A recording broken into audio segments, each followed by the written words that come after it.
2022全民运动会初八暗时伫咧嘉义县体育场起鼓，这开幕典礼舞台是利用科技来呈现嘉义出日头、云海等等的景致，表演嘛是结合在地族群甲信仰，带乡亲做伙来看卖。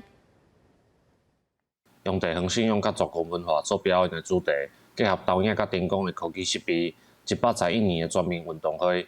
初八暗时，伫嘉义县的体育场举办开幕典礼。那整个节目相当精彩。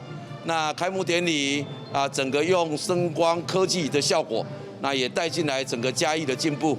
这届舞台设计运用在地日出、云海甲百回归线的太阳做主题，要互来嘉义县参加比赛的选手会当来认捌嘉义县。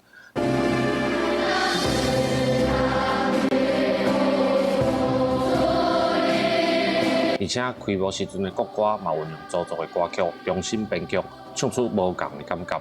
觉得他今天我最喜欢的表演是这个原住民小朋友的表演，他们的这个和声啊，让我觉得听起来就是一种很感动的感觉。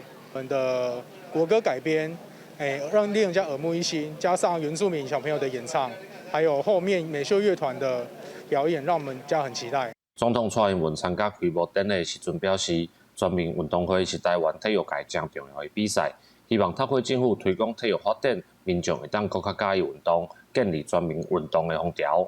记者林慧婷，嘉义报道。